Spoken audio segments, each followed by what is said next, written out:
Hey everyone, welcome to my channel. My name is Vanessa and you are watching the Exploring Oracle, or the Exploracle for short. So today we will be taking a look at this beautiful indie deck, the Moon Witch Tarot by Cosmic Valeria. So these are the sides of the box. Beautiful gold foiling detail on the fronts and at the front of the box. Beautiful art on the sides, and then you also have that gold detail on the top and the bottom. So opening this up, you got here all the answers lie within. Look at those sides, and then the inside of the box, and then you have the guidebook. So taking a look at the guidebook, you have here the table of contents. Okay. Moon Witch, welcome to the world of tarot, the major and minor arcana, upright and reverse cards, tarot and numerology, tarot and the moon Moon Witch tarot spreads before you go on into the meanings of each of the cards. And each card has its own page reference, which is really nice. Then some acknowledgements about the author and the artist.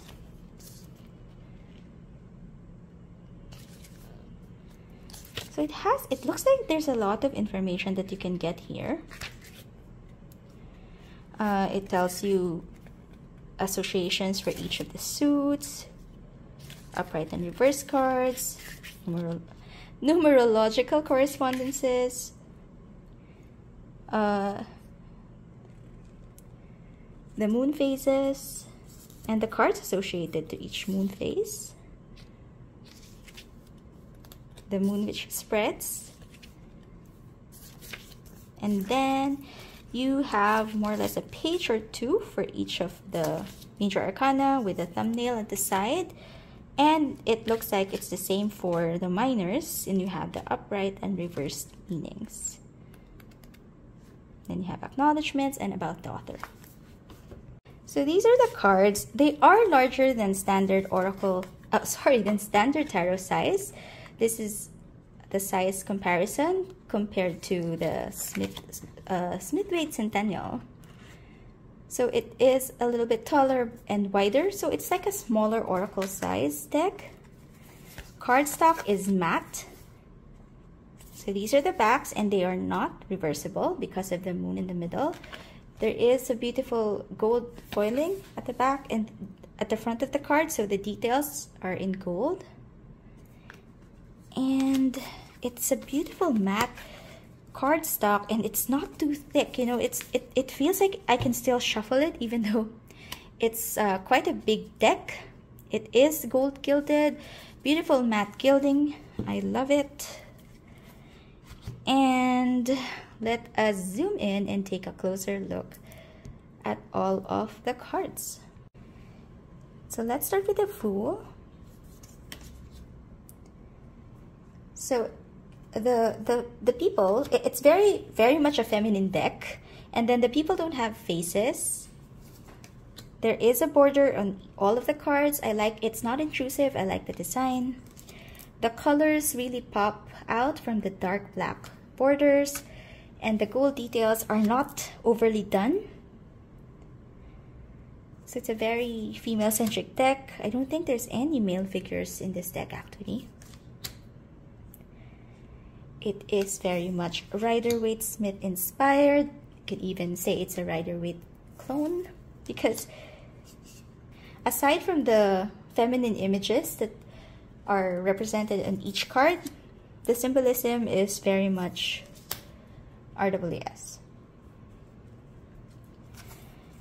Now I got this deck for the sole reason that I wanted to work more with moon phases, or I wanted a moon tarot deck, and I have the Dark Days tarot, but because of my eyes, it's kind of difficult for me to see the details as compared to something like this, which even though it's just really very much an RWS deck, I'm so much more drawn to this, the art here and the I really want to start working with this deck. There is a little bit of body diversity in this deck. Not too much, but it's there. Oh, you have an 8. You start with the ace. Oh, so no. So you have the Ace of Swords, and then you have the courts, the King, the Queen, the Knight, and the Page, and then you go to the 2. So there is nudity in the deck. Most of the figures are nude, but nothing. It's not too much. It's very tastefully done, in my opinion. I don't have any problem with nudity in decks, but for those who are sensitive to it, please note that there is nudity, a lot of nudity in this deck.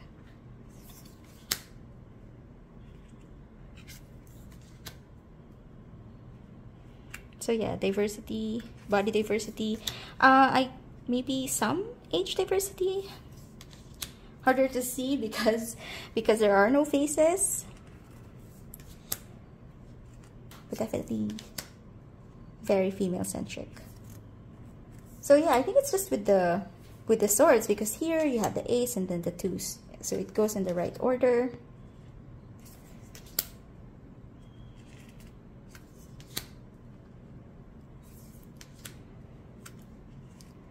So, as always, feel free to slow down, speed up, or pause if you want to take a closer look at the cards.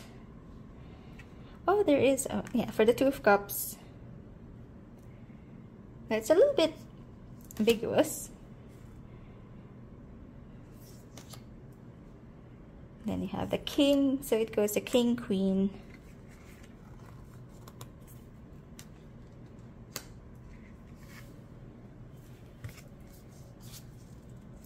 Where is the Knight? Sorry, my earbuds fell out. Ah, okay, so didn't notice, I already passed it. So yeah, the order's a little bit weird, but yeah, I can always reorder it.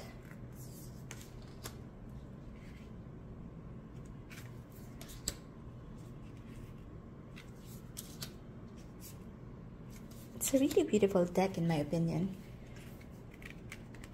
So this is an indie deck, but I did buy it off Amazon, and I took advantage of one of the sales that Amazon had, and there was also a promo on my credit card which like made me get it at 30% discount, because indie decks can get a little bit pricey. So if there are sales, I will definitely take advantage of it. This has been on my wish list for quite some time. I'm really bothered by the numbering.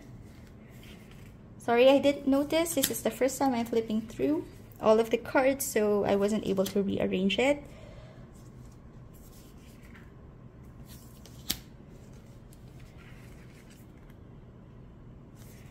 I'm just not sure if I'll be able to shuffle it because it is a bigger size and I do have small hands.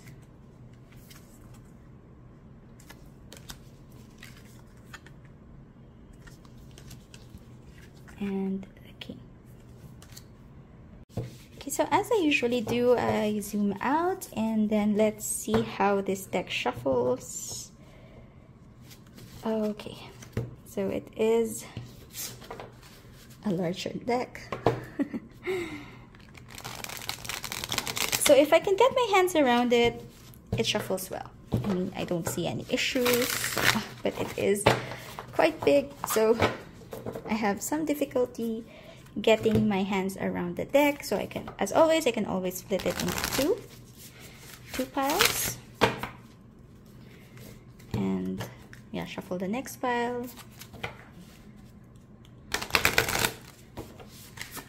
Yeah, but let's see, maybe I can get used to this size. I can also try shuffling this way. not very satisfying, that one. So I can't shuffle it at the corners, which is what I usually do with Oracle cards because it's thick. Okay, maybe shuffle it one more time. Sorry, I'm letting you see me struggle. Yeah, but if I can get my hands around it, I think it shuffles really well. So there's already a card that wants to be read. Side shuffling.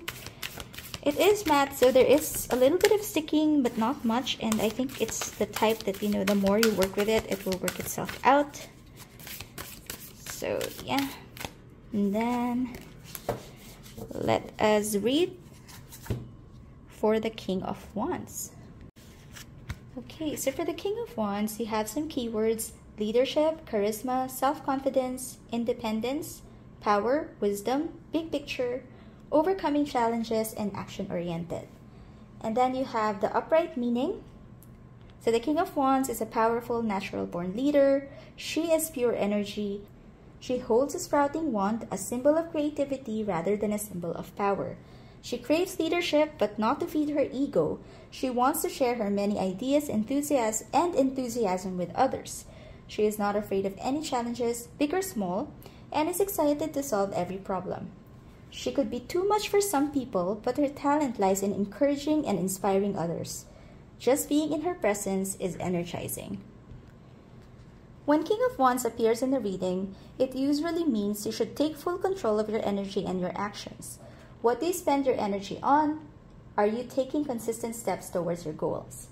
King of Wands may also represent a real person in your life, someone mature, trustworthy, reliable, competent, and fair. This person may be a leader or a successful businessman. It may also mean that you need to develop these qualities for yourself. And then you have a reversed meaning. The reverse King of Wands can represent a lack of energy, confidence, or enthusiasm to accomplish your goals. Perhaps you are afraid of judgment, afraid to step out of your comfort zone, or you are not being proactive enough. Fortune is created through action. Do not wait. On the other hand, it could mean that you are being too stubborn and not paying attention to signs or feedback from your loved ones. Remember, the King of Wands is not a dictator, but a confident and inspiring leader. So that is how the guidebook reads. I hope you got some pretty good insight on that one.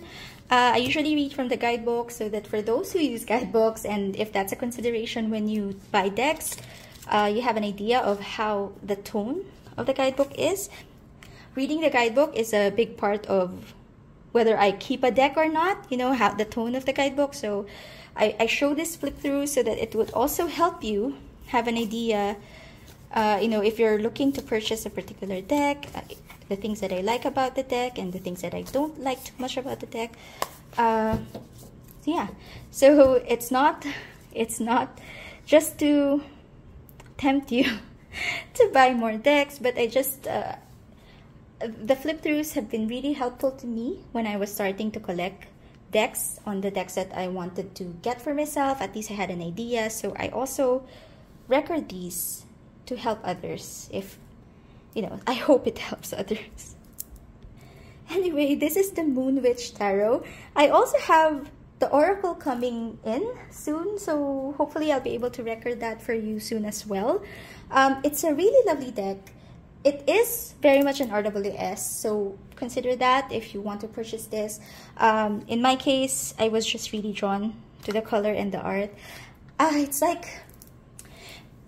the brightness of the modern witch, but in a much more, it feels a little bit more grown up for me. But yeah, so I like the art, I like the guidebook, so this for me is something that I'm excited to work with. And yeah, except for the fact that the cards are really big, so it makes it a little bit difficult for me to shuffle. But aside from that, I really do like this deck and I'm happy to have it as part of my collection. If you like this video, please don't forget to click on the like button and consider subscribing to my channel. I post videos at least once a week, and I'll see you again next time. Bye!